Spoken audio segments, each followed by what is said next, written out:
नमस्कार. अवधूत चिंतन श्री गुरुदेव दत्त श्री स्वामी समर्थ महाराज की जय. स्वामी विचार आणि मी या चॅनलमध्ये तुमचे खूप खूप स्वागत. आज आपण पैसे कसे कमवावे आणि मिळालेले पैसे कसे टिकवून ठेवावे, म्हणजेच लक्ष्मी प्राप्तीसाठी आणि प्राप्त लक्ष्मी स्थिर राहण्यासाठी आपल्याला काही गोष्टी करणे गरजेचे आहे. तर काय करायचं आहे आपल्याला बघा. आपण एवढे कष्ट करतो तरीही आपल्या घरात बरकत राहत नाही. तर आपल्या घरात बरकत होण्यासाठी रोज ही कामे आपल्याला करायची आहेत. तर ती काय आहेत बघा.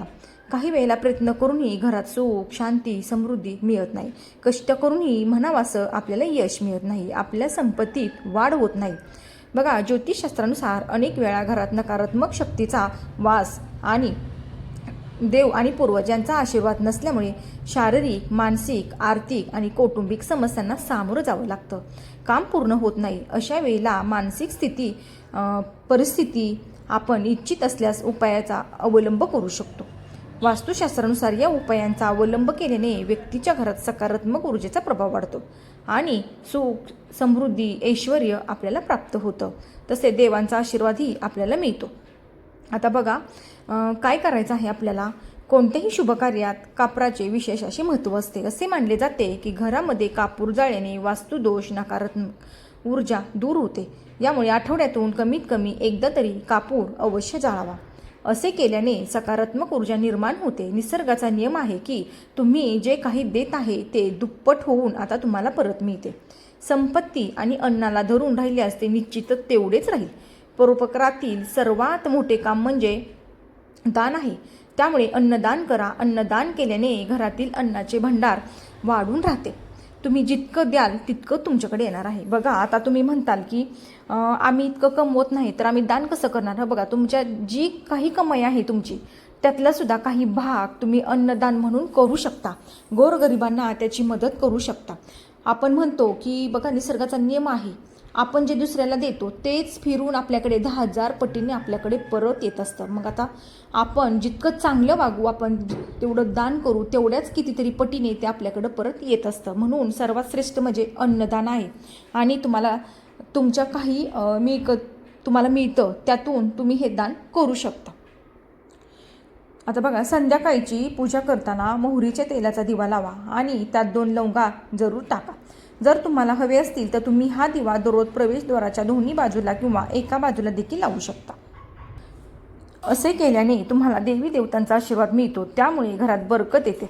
जेव्हा तुम्ही घरात चपाती किंवा पोळी बनवत असता तेव्हा तवा गरम झाल्यावर त्यात थोडे दुधाचे थेंब शिंपडा. असे केल्याने सर्व प्रकारच्या दोषापासून मुक्ती मिळते. तसेच आपण जी भाकरी बनवतो त्यातील पहिली भाकरी ती आपल्या गाईला द्या. पिठाच्या गोळ्यामध्ये तुम्ही गूळ घालू शकता व तो गोळा गाईला सुद्धा देऊ शकता. पक्ष्यांना दररोज तुम्ही थोडंसं धान्य घालू शकता. त्यामुळे काय होतं बघा, जीवनामध्ये प्रगती होते आणि सुख समृद्धी येते.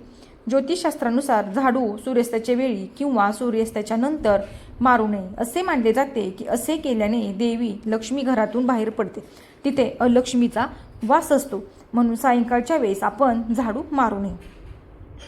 आपल्या जेवणाचे ताट नेहमीच टेबलवर अथवा आपल्या समोर असावे. खाण्याचे ताट कधीही एका हाताने धरू नका. असे केल्याने ते अन्न प्रेत योनीमध्ये जाते. जेवल्यानंतर ताटात हात धुवू नका. ताटात अन्न कधीही ठेवू नका. जेवल्यानंतर अन्न स्वयंपाकघरात ठेवावे. बेड किंवा टेबलवर कधीही ठेवू नका. रात्रीच्या वेळी घरात खरकटी भांडी ठेवू नका. जेवण्यापूर्वी देवाची प्रार्थना करा. जेवण करताना कोणासोबत जास्त बडबड करू नका, रागू नका किंवा रात्रीचे जेवण एकट्याने करू नका. आपल्या कुटुंबासोबत बसूनच करा. जेवताना तोंडाचा मचमच असा विचित्र आवाज काढू नका.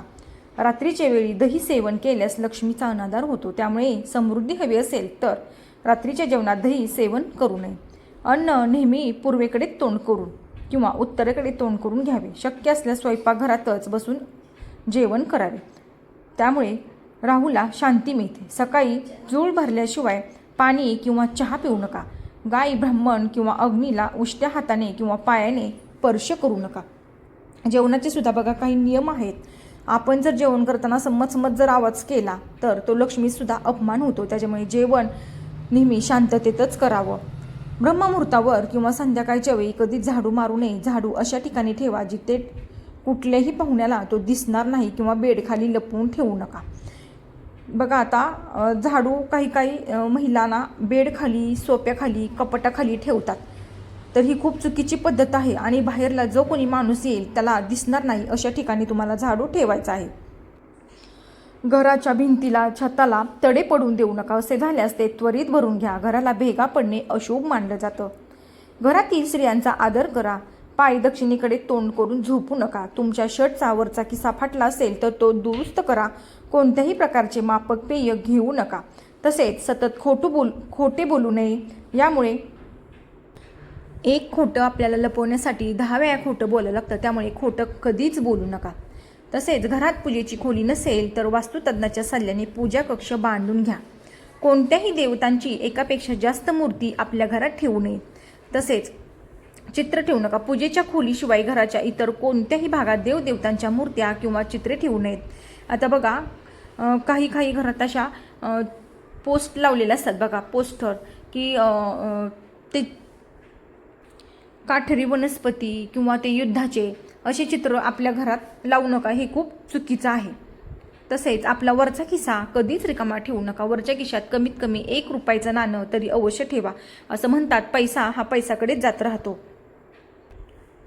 तिजोरीत आपल्या पिवळ्या कपड्यात हळदीची गाठ बांधून ठेवा. काही कवड्या आणि चांदी, तांबे इत्यादी नाणे ठेवा. थोडे तांदूळ पिवळे करून ठेवले तरी सुद्धा चालतील. तिजोरीत अत्तराची बाटली, चंदनाची किंवा अगरबत्तीचं पाकिट ठेवू शकता, जेणेकरून सुगंध दरवळत राहील. देवतांना अर्पण केलेली फुले किंवा हार सुकल्यानंतरनं आपल्या घरात ठेवू नका.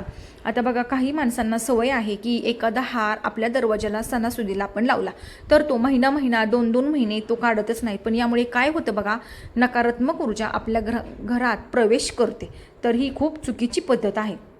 तसेच संध्याकाळच्या वेळी झोपणे, अति खाणे, शिव्यागाळ करणे, भांडण करणे, दारू पिणे, खोटे बोलणे, रागवणे, रात्री प्रवासाला निघणे, खोट्या शपथा घेणे, पैसे घेणे किंवा देणे, रडणे, दारात उभे राहणे या अशा गोष्टी संध्याकाळच्या वेळी केल्याने बरकत निघून जाते. तसेच दारू पिणे, अपमान करणे, अतिउत्साही होऊन खाणे, संध्याकाळच्या वेळी फरशी पुसू नये. आता बघा आपल्याला लक्ष्मी प्राप्तीसाठी आपल्याला काय करायचं आहे, तर आपल्याला संध्याकाळी कापूर जाळून घरातील वातावरण सुगंधी करून उंबरट्यावर तुपाचा दिवा लावायचा आहे आणि घरात लक्ष्मीचा वास राहावा म्हणून घराबाहेर कुंकू व्हावे, स्वस्तिक काढावे, पिवळी फुले व अक्षदा अर्पण करावीत. यामुळे आपल्या घरात माता लक्ष्मीचं नक्कीच आगमन होणार आहे. घरी आलेल्या पाहुण्यांचा मान सन्मान करावा. त्यांना अपशब्द वापरू नयेत किंवा त्यांचा रागराग करू नये. वयस्कर माणसांचा मान राखावा, त्यांचा अपमान करू नये. तर ही होती मी थोडक्यात सांगितलेली माहिती. व्हिडिओ आवडल्यास लाईक, शेअर आणि सबस्क्राईब करा. तोपर्यंत तुम्हा सर्वांना श्री स्वामी समर्थ.